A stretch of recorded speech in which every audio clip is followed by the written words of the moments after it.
Si Biangsa, ritual menyeramkan dan senjata mematikan dari tanah Batak.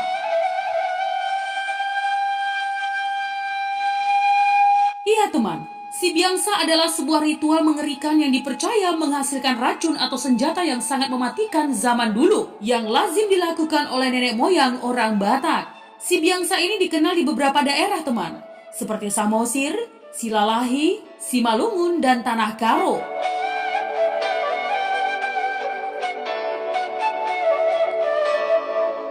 Iya teman, dahulu kala ketakutan terhadap begu ganjang atau black magic pada masyarakat Batak menyebar di mana-mana. Ketakutan ini mengemuka lewat tuduhan-tuduhan yang kemudian beberapa rumah dirusak dan beberapa orang diusir atau dibunuh secara sadis. Di beberapa kampung banyak orang yang menjadi paranoia atau ketakutan dan membabi buta menuduhkan sesuatu penyakit atau tulah kepada ulah seseorang dukun. Contohnya saja teman, yang pernah terjadi di tengah pasar Pakat tahun 2003, seorang yang dituduh menyandang begu ganjang diseret ke tengah publik dan langsung dirame-ramaikan sampai mati di depan pastor. Nah teman, melalui hal ini, kita diingatkan kembali bagaimana dulu nenek moyang orang Batak menjaga kehidupan mereka dengan hal-hal berbau mistik seperti si Biangsa.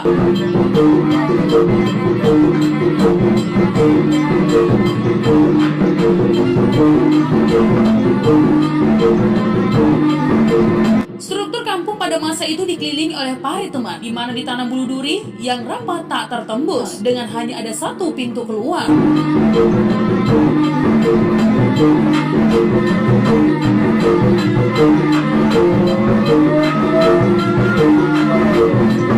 Pada masa itu teman, antara kampung dipenuhi oleh rasa defensif dan ofensif, saling memerangi dan saling bertahan. Nah teman, si Biangsa atau Pangulu Balang kemudian berkembang dalam rumah paranoia primordial atau ketakutan kampungnya diserang oleh kampung lain, dan fungsinya adalah senjata pamungkas magis. Pisau pangabas di Jolo, saung-saung di Gijang, jala lapik-lapik di Toru.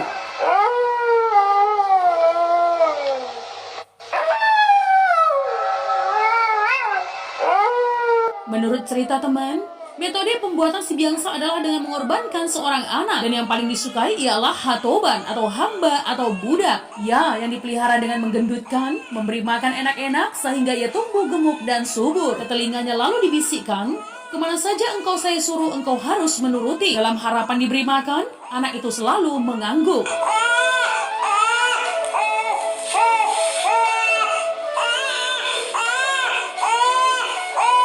Pada hari H teman, diadakan penyumpah. Nah, hal ini diikuti tak lama kemudian oleh pangguri gurion atau pengwadahan. Cairan metal ditumpahkan ke dalam mulut yang disumpahi sampai anak tersebut mati. Tubuhnya dicincang dan dimasukkan ke dalam guci atau wadah yang sudah disediakan. Barang ini menjadi amulet ofensif sampai defensif atau senjata pemungkas. Nah teman, sesuai janji sumpah si anak, maka ia bersedia disuruh kemana dan berbuat apa saja. Maka seringlah ia disuruh menumpur hutani musuh atau menyerang kampung musuh.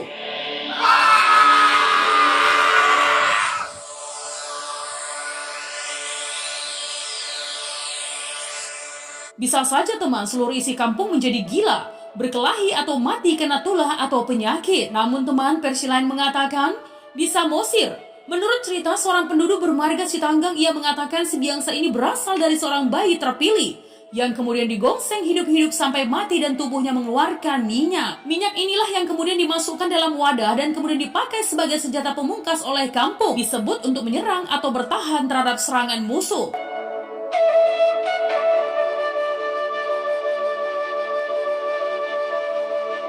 Si Biangsa juga dikenal di tanah Simalungun teman. Dalam buku yang berjudul Mitos Simalungun bercerita mengenai kerajaan masa lampau bernama Pagar Panai Bosi. Ya, sekitar abad 16, guru raya satu bernama Tuan Rasaim ditunjuk menjadi pengambil keputusan atas sengketa dan kejahatan yang terjadi di kerajaan. Nah teman, keadilan harus dijalankan. Biasanya bila perselisihan masih panjang dan belum ada pengakuan kesalahan dari kedua belah pihak atau terus berlarut-larut, terdakwa akan dibawa dan dihadapkan ke tempat sakral, yaitu cawan si Biangsa. Nah teman, cawan ini berbentuk guci yang ditanam di dalam tanah. Sepanjang ritual dilakukan, ia selalu mengeluarkan uap air mengepul tak habis-habisnya ke atas. Maka para sengketa terdakwa akan dibawa ke Pagar Panai Bosi, ya, untuk dipertanyakan kejujurannya di depan tempat sakral dengan cara marbija atau bersumpah. Setelah mengambil sumpah secara sakral di depan guru raya, Ia masih diminta kesungguhannya melalui 3 tahap pertanyaan kejujuran bertingkat. Bila ia masih belum mengaku kesalahannya juga, guru raya akan meminta terdakwa mencelupkan tangannya ke dalam cawan keadilan atau si biangsa yang mengepulkan uap tadi. Disinilah kebenaran akan diuji, teman. Jika ia benar, tangannya tetap utuh. Tetapi jika salah atau tidak jujur, sebanyak bagian tangan dimasukkan ke dalam cawan tadi akan habis atau tetap tinggal di dalam cawan. Sangat mengerikan.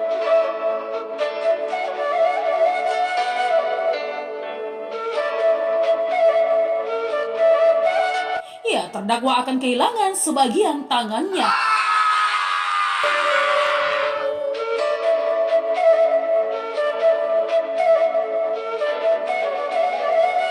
Dalam tulisannya, Sultan Saragi juga menulis penelusuran berikutnya tentang keajaiban daya lebur si biangsa ini terdapat di desa Tidoka, Nagur Raya, Kecamatan Sipispis, Kabupaten Serdang, Bedagai. Ya, Sultan Saragi membeberkan cerita dari Asdan Damani yang mengenalkan wilayah bekas pusat kerajaan yang dikenal dengan pematang Harajau Nagur. Pusat kerajaan ini dikelilingi oleh 3 lapis parit pertahanan, teman. Parit tersebut sangat dalam. Jika kita melongo ke bawah, tampak lubang kedalamannya 10-20 meter memanjang berbentuk separuh ring. Nah teman, berdasarkan kisah dari orang tuanya, parit dengan kedalaman 10-20 meter diciptakan oleh leluhur Simalungun dengan menggunakan tebung si biangsa. Tepung yang sudah diberi kekuatan mantra ditebar sepanjang jalur yang dikehendaki, teman. Esoknya, tanah yang tersiram oleh tepung tersebut tampak menjadi lebur dan longsor seperti jurang kecil di bawah. Gambaran wilayah pematang Harajau Nagur dengan parit dan 3 lapis di depan ini dapat diibaratkan sebagai pertahanan dikelilingi jurang parit agar musuh tidak mudah masuk. Lebih lanjut, teman, kata Sultan Saragi dalam tulisannya,